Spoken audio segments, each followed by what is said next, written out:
Good Thursday afternoon. Thanks for joining us on Kare 11 News Now. I'm Chris Harabsky. Today, leading intelligence officials testify to a House committee about the ongoing war in Iran. Democrats zeroing in on whether Iran actually posed a threat to the United States and what the U.S. is doing there.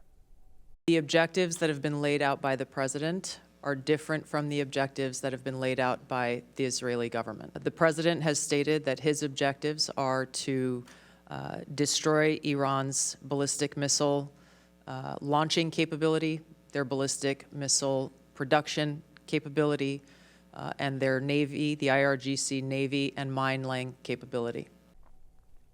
Developing now, the Pentagon is asking for $200 billion in additional funds for the war in Iran. It comes as the Department of War Secretary Pete Hegseth gives an update on the operations happening in Iran right now and reiterates that this conflict is not spinning toward an endless abyss nor a forever war. Hegseth also laying out what he says are the war's objectives, including destroying Iran's missiles and making sure the Islamic Republic never develops a nuclear weapon. Overnight, the price of Brent crude oil hitting $114 a barrel. President Trump responding on Truth Social, the U.S. knew nothing about Israel's plans to target Iranian gas field and urging an end to strikes on energy targets. Again, that's a message to our ally who joined us in this war, Israel. Despite rising tensions in the region, Hegseth did not give any sign of de-escalation. Again, today will be the largest strike package yet, just like yesterday was. As I've said from day one, our capabilities continue to build, Iran's continue to degrade. We're hunting and striking death and destruction from above. Happening today, a chance for Minnesotans to honor the White Bear Lake soldier killed in an attack in Kuwait. A public visitation for Master Sergeant Nicole Amor will be held at Mueller Memorial from 2 to 6 p.m. A private funeral is scheduled for tomorrow. Amor's family is asking for donations to Operation Nikki's Embrace to build a greenhouse in her honor. We have a link on our website, kare11.com. Iran's massive South Pars gas field was struck on Wednesday in the first reported attack on Iranian energy infrastructure in the Gulf.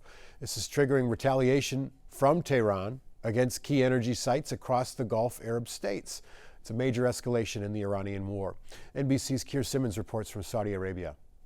I think good day to you, where the spotlight has very much shifted to the Gulf region, even more so now after those strikes by Iran on the Qatari gas installation at Ras Laffar. That has caused gas prices to surge. It came after Israel struck Iranian gas facilities. Actually, Qatar and Iran share the same gas field. President Trump overnight posting that there will be no more attacks made by Israel against that gas infrastructure in Iran. But overnight, that doesn't appear to have stopped the Iranian strikes. We arrived here in the capital of Saudi Arabia, Riyadh. We had to circle for 90 minutes, hold, while the airport was reopened because of missile and drone attacks.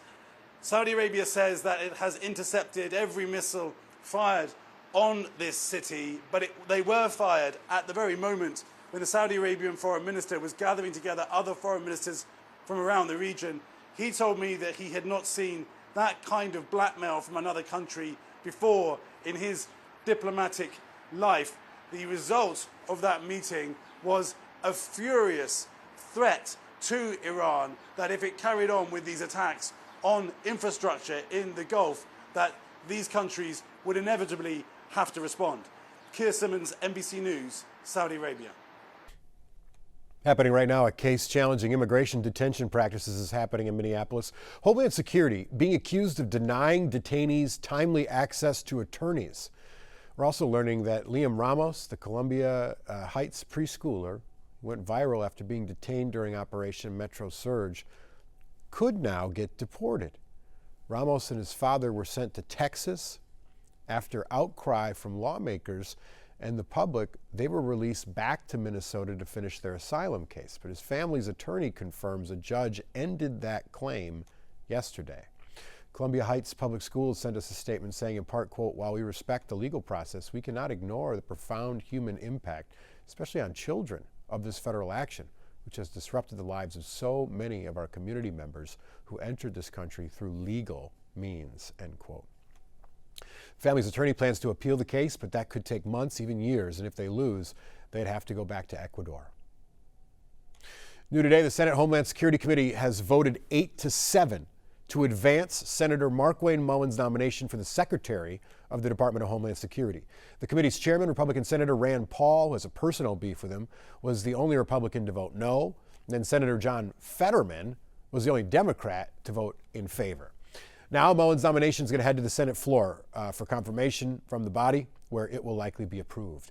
Mullen replacing Kristi Noem, whose tenure leading DHS was rocked with controversy after federal agents shot and killed Renee Good and Alex Preddy in Minneapolis. There is a financial crisis in our state's largest public hospital, and it will matter to everyone at some point if it breaks HCMC for good. That hospital is an anchor of downtown Minneapolis and a level 1 trauma center that treats patients from across the state. Their leaders went to the state capitol to tell lawmakers that they need help or else. Danny Spiewak has the latest. Hennepin County Medical Center has reached a breaking point. A closure at Hennepin Healthcare would have a dangerous domino effect across the state. At the House Taxes Committee on Wednesday, County Commissioner Angela Conley testified about HCMC's projected $1.7 billion in losses over the next decade, due to factors like the rise in uninsured patients seeking care and federal changes to Medicaid eligibility. This is a statewide investment. Seeking to earn support in the divided legislature, hospital leaders tailored their message toward the economy. Urban teaching hospitals are the workforce engine for rural Minnesota. If you represent a farming district, a lake community, a small town hospital, this matters to you. One option to raise money for HCMC is extending and increasing the county's sales tax that partially funded Target Field, now that the stadium is almost paid off. But similar proposals have stalled the past few years in DFL Senator Ann Rest's Taxes Committee. And this session, she says she's now exploring alternatives to the tax increase. Meanwhile, in the tied House, we asked leaders from both parties whether they support the sales tax extension. Neither would commit to it, but both sides say they want to help HCMC. So it really is a statewide concern. We have got to ensure that HCMC remains viable. If they did not only would we lose everything that I'm talking about in terms of that trauma response, but the burden that would fall upon hospitals outside of HCMC would be crushing. I've had a couple of meetings with HCMC. Obviously, things are being heard in the tax committee. As we're looking across the board as far as the help that hospitals need right now, that is part of the issues that we see. There is a lot of work that HCMC needs to do internally still. HCMC leaders say they've already frozen wage increases and reduced beds and programs to make up for operating losses. So those are some of the steps that we have taken. We're looking at more opportunities to be more effective and efficient as we look at our cost. We're projecting for 2026 that, again, we're going to have an operating loss of $40 to $50 million. So we're taking actions to stabilize the organization. In addition to Hennepin Healthcare, leaders from North Memorial Hospital also testified in the Taxes Committee today. North faces many of the same challenges as HCMC, and they have lobbied the last few years at the legislature for help, including potentially being part of that ballpark tax extension, but so far they have not had any luck. At the Capitol, I'm Danny Spiewak, Kare 11 News. Educators from across the state are also pushing lawmakers to act on what they call a health insurance crisis. Right now in Minnesota, each individual school district needs to negotiate contracts with insurance companies. Educators say that's leading to less bargaining power, which they say causes higher premiums. After 10 long, terrifying days at Children's Hospital with several complications from a ruptured appendix, we were asked to pay our $10,000 deductible up front, and we couldn't. Last year, my husband and I paid $26,000 in premiums and deductibles before insurance covered a single dollar. That is almost half of my salary. So far, lawmakers have not discussed the proposal. They are supporting a bill that would combine all public school employees into a single statewide pool to buy health insurance. Tomorrow, 4 more suspects in the Feeding Our Future case are expected to plead guilty in the $300 million fraud scheme. It comes after one of the case's most high-profile suspects, along with her husband, also pleaded guilty. Ikram Mohammed admitted to directing $14.7 million in taxpayer money to run through Feeding Our Future, where she worked as a consultant. She says she also recruited her family to help run fake meal sites. As part of her plea deal, the U.S. Attorney's Office agreed not to prosecute her for other crimes they're investigating. She's facing up to 10 years prison. Developing now, a Tennessee woman says an AI mistake landed her in jail for months for a crime in a state that she had never been to. Sammy Salina explains.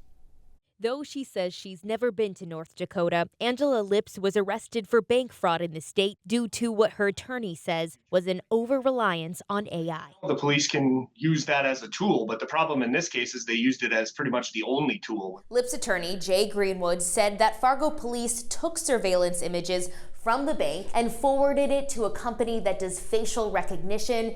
They flagged Angela based on her social media presence. I don't think there was anything else ever mentioned in the police reports that related to her identification and whether or not she was the person that they were looking for. She was arrested in July in Tennessee and spent 5 months in North Dakota jail. Her attorney says she was never interviewed by police before that. The Fargo Police Department set a timeline and admits they only learned of her custody in December. They interviewed her for the first time later in the month, and the charges were dismissed. Well, I asked her family for some bank records going back a few months, and it showed that she had been buying the same things, doing the same things for 3 months, including over the time period that she was supposed to have been in North Dakota committing bank fraud. Fargo Police Chief Dave Zabalski said in a statement that they also conducted additional investigative steps independent of AI for identification prior. He went on to say ultimately the issuance of an arrest warrant for Ms. Lipps indicated that the state's attorney and a judge determined probable cause existed for the charges. So it should never be used as a singular form of identification of a suspect. Absolutely not. Manjeet Rege is a St. Thomas professor and its director for the Center for Applied Artificial Intelligence. I think what people can learn from this is that this is not as much of a technology problem, but this is how the technology was applied. I'm going to have it do face match my own image. He says facial recognition technology isn't always 100% accurate. High likely to belong to the same person, right? Now, if I change my appearance a little bit and let's see what happens. So the similarity score goes down considerably. One has to remember that there is a human element to this. And I think that is where this entire process has gone wrong. The Fargo police chief announced his retirement 1 week ago, and on Monday, city leaders met with the city attorney in a closed-door meeting to discuss potential upcoming civil litigation. Angela Lipps posted to an online fundraiser that after 5 months in jail, she lost everything and is incredibly behind on her finances. Stick with us. We got more news and weather coming up after the break.